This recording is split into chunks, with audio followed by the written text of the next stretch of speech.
Over the past week, gaming has quite literally changed forever. We may not feel the effects of this for quite some time, but the detonation has happened and the shockwave has now been set in motion.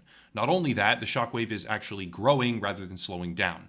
Effectively, what has occurred is an industry wide accusation wave that pertains to sexual harassment, misconduct, assault, and anything in between. At first, I honestly didn't plan to cover this. I had no intention of discussing the subject because the complexity is well and truly beyond me. With a list of now dozens and dozens of accusations only growing by the day, I knew, and still know full well, that I cannot parse through all of these different cases. I cannot serve as any sort of arbiter in the process, and my opinion on which ones are true or false, because some of these cases are without question false accusations, my opinions on the individual instances really has no meaning and not much value. However, knowing full well that these events will forever change the landscape of gaming, I felt it necessary to do a top-down analysis on what has quickly been dubbed gaming's Metoo. I will use various cases as examples, but please understand that this is not to be extrapolated as a broad strokes comparison between all of them. The nature of allegations in this category is very, very complex. No one single case is identical to any other, and yes, I will discuss a few directly, such as the allegations against Method, the esports organization, the allegations against Angry Joe, or the allegations against TVG Badger, the Terraria community host, but I want to make sure with absolute clarity that anyone watching this understands that each of these cases need to be evaluated separately and cannot be generalized as all true, all false, or all anything. The whole thing started just about a week ago, and I can't quite seem to pinpoint which was truly the first example of a public accusation. It seems that a sort of domino effect took place, where once a single instance had occurred, three more popped up, and now, mere days later, it is nearly impossible to keep track of them all. There are spreadsheets and Twitter threads compiled by various different users attempting to track them, but the truth is that it's accelerated well and truly beyond the scope of what can be cataloged by any one user in real time, and will likely only be fully analyzed weeks or months in the future, if ever. Despite a lack of origin, though one certainly does exist, I simply can't find it, it's less important how it started and more important how rapidly it has exploded. On June 21st of 2020, over the course of 6, perhaps 7 hours, the OPG roster just evaporated. OPG, also known as Online Performers Group, is a very high-profile streamer and creator management company which has boasted several extremely large personalities under contract. Co-Carnage, a well-known broadcaster on Twitch.tv, led what can now be called an exodus where dozens of streamers decided to opt out of their contracts all at once, effectively destroying OPG after allegations of sexual misconduct were leveled at the CEO. It remains to be seen whether the company will limp onwards, but their ability to sustain once lucrative operations is more than likely damaged beyond any repair, and the company will fold, be bought out, or shut down in the near future. This is just one example. Another extremely pertinent accusation was leveled against the CEO and co-founder of Method, which is a high-profile esports organization that has official ties to large gaming peripheral manufacturers and even Twitch itself. It is alleged by multiple women that the Method CEO used his position in a very manipulative way, which has resulted in his now unpaid suspension from the company. But more important than the individual allegations and subsequent actions, I want to examine the ramifications for the rest of the industry. Method is not a small fish in a big pond, it is actually quite the opposite. The company is well known and well connected. However, the atmosphere of corporate action versus personal accountability is now being, for lack of a better word, revolutionized. The Method CEO is highly integrated into the company's operations, but the culture of allegations and subsequent actions, at least over the past week or so, has made a monumental shift. As an example of this real-time shift in action, we can reference Danny O'Dwyer, founder of the media company called NoClip, which makes various documentaries and other video game-related content. Mr. O'Dwyer has publicly stated he is composing a list of businesses, companies, and studios where individuals have been accused of harassment or other forms of misconduct, and will not only be personally blacklisting them, but will encourage, aggressively, by his own words, others to do the same.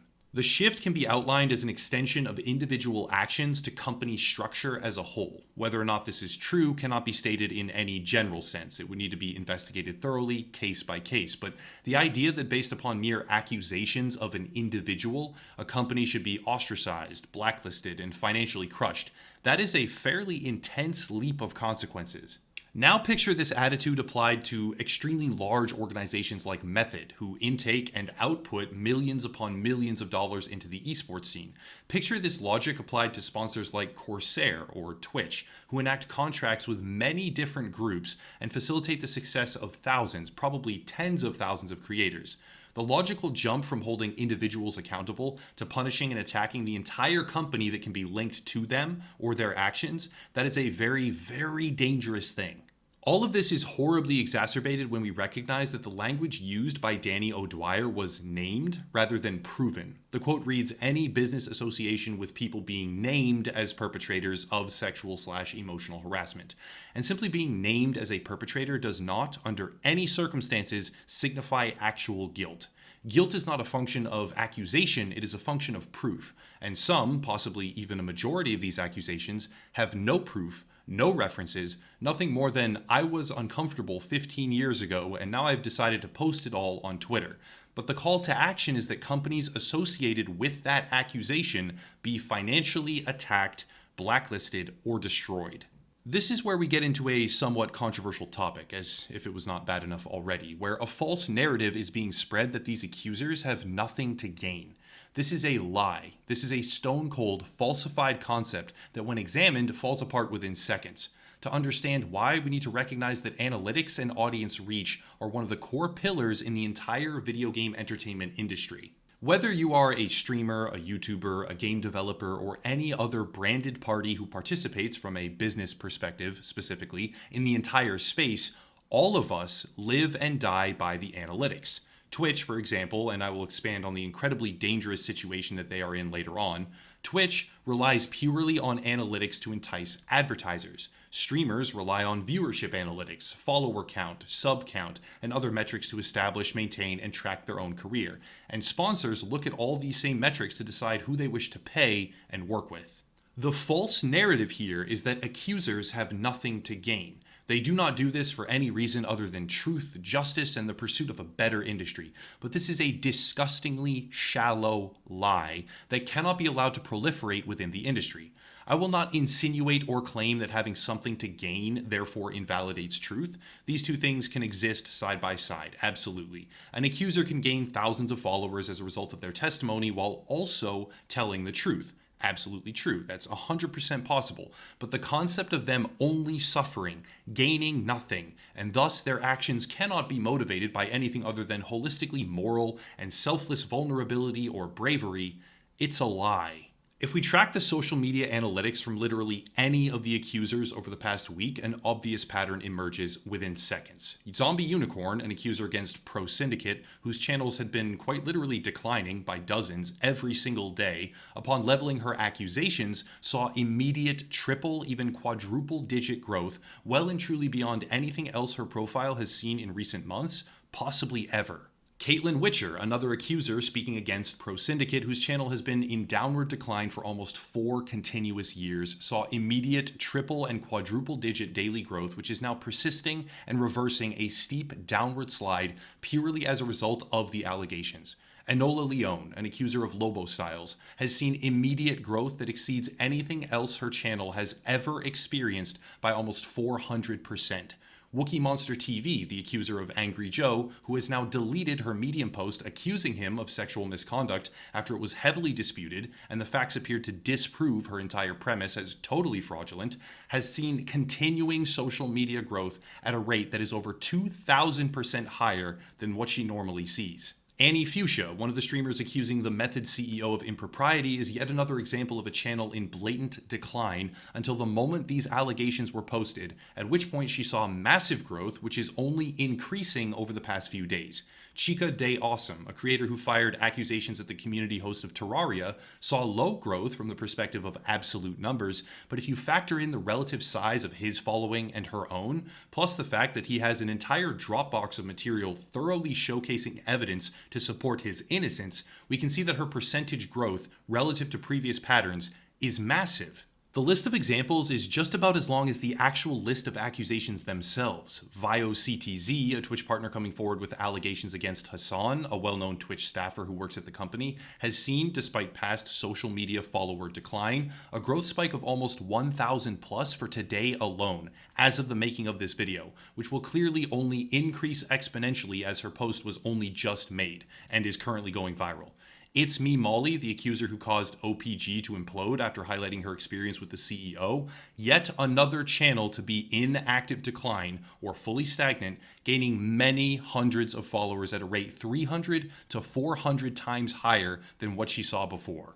I could go on showcasing the huge increase in metric views or follower counts for hours, but the point stands that when facilitated by heightened scrutiny and general industry awareness, these accusations absolutely, without any possible dispute from anyone, result in huge growth spikes for the accusers, often relative to the initial audience size of the accused. And that growth absolutely does impact sponsorship access, direct payment amounts, advertising revenue, and all sorts of secondary effects, which in reality, again, without any possible dispute, make these accusations profitable. Now, again, all of these cases should be evaluated individually. For some, the lengthy post will say things like, "We were dating at the time, and yes, I told him I loved kissing him and couldn't wait for him to hold me down," and you get the picture. But 6 years later, or however long, I realized I was assaulted and manipulated. I can't speak to the circumstances contained, but knowing that it is literally profitable and beneficial to level these allegations now at this current point in time, and seeing by their own determinations they sometimes encouraged the behavior and happily participated at the time, it gets extremely difficult to decipher what is and is not acceptable or unacceptable. However, and this is a big however, facing down the immutable fact that these situations do arise, and the painful truth, and it is a very painful truth, that horrible events absolutely do take place in this industry, which need to be addressed, remedied, and punished, we arrive at Twitch. Twitch is in a precarious position because not only have allegations surfaced about some of their broadcasters, but also now seemingly about some of their staff members. In response to the initial claims made against streamers, Twitch posted an update. We want to provide an update on our investigations into the recent allegations of sexual abuse and harassment involving Twitch streamers and actions we're taking. We are reviewing each case that has come to light as quickly as possible while ensuring appropriate due diligence as we assess these serious allegations. We've prioritized the most severe cases and will begin issuing permanent suspensions in line with our findings immediately. There's more there, but for the sake of time, I'll leave it out. The important part is that they are actively suspending creators based on their own investigation of the accusations. I can get behind that. Honestly, I can. Conduct an investigation, understand the context and reality of the situation. If actions need to be taken, of course they should be. But cancel culture is not a fixed rails concept. It evolves over time. I've made no pretense about my opinions of the movement. Cancel culture, as a movement, that is. It operates much the same way as a virus does, and the Black Death in medieval Europe did not stop or change its behavior based on a town crier in the street who yelled about how the plague was bad, so therefore it should be, stopped or something. A virus will do what a virus does, and cancel culture is evolving to target business as a whole based on the actions of an employee or representative. What happens now when Twitch finds that an off-platform, non-broadcasting employee of a major sponsorship company or advertiser or something like that is charged with and credibly convicted of a heinous sexual crime? What will they do? As the gaming industry reckons with mass outrage over accusations that happened over a decade ago in some cases, and careers are thrown by the wayside in favor of immediate mob justice, how will Twitch react? As major esports organizations are derailed, even destroyed by the actions of one single executive, how will this impact future cash flow into the industry? Legacy investment firms and large existing outside companies looking to advertise or expand in the gaming sphere will conduct research into the speculative deals. Seeing what is happening right now in the entire space, understanding that huge cornerstones of the industry are being flat out destroyed in the span of hours over unproven allegations that cite instances of subjective emotional distress from many, many years ago, is it not unreasonable to expect many of them might choose to cut ties and pull back? This newfound wave of allegations will undoubtedly contain many truthful recounts of horrible circumstances that require action and punishment. However, When the frantic nature of social media cancel culture has turned the entire event into a media spectacle, when the mere existence of an allegation is beneficial, and most importantly, profitable to the accuser, without hardly any exceptions, how realistic is the expectation that the movement will not be co-opted, polluted, perverted, and bastardized by selfish and subjective recounts of events that are either grossly misrepresented or flat out manufactured? How long before those falsified instances degrade the underlying credibility of the truthful cries for help?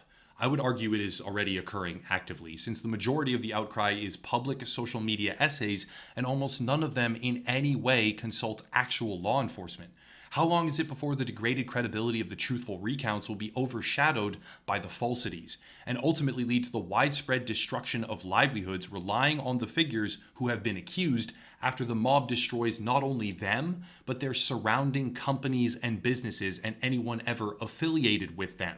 The entire premise of believing all accusers will result in catastrophe. If you have incentivized accusations that fully ignore actual legal channels and result in destroyed revenue pipelines that innocent broadcasters and creators actively rely on merely by association, you have a system that is unsustainable. My advice? Believe no one, but listen to absolutely everyone while they present what they can to support their case. And lastly, isolate the guilt firmly to those who actually deserve it. Understand that guilt by association, or blind adherence to the association fallacy, which dictates an emotional response wherein generalizations are made based on mere acquaintance or social proximity with reference to assumed guilt, will only harm your cause. It will destroy your movement, your credibility, and your financial stability in the industry.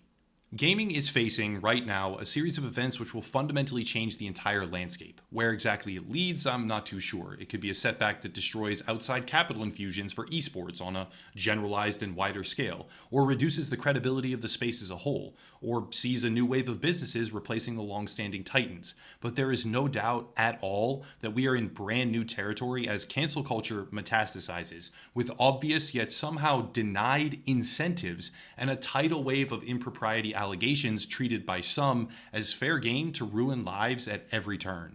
But that's it. We all need to maintain calm, rational perspectives even when things like this go down, because succumbing to the frenetic energy of, he's bad, get him, ruin him, is an addictive dopamine rush from social media that is hard to come back from. If you want to support, there are links down below: merch, Patreon, Twitter, other social media, another gaming YouTuber to support as well, but I'll cut it there and stop rambling. As always, thank you all for watching, and have a nice night.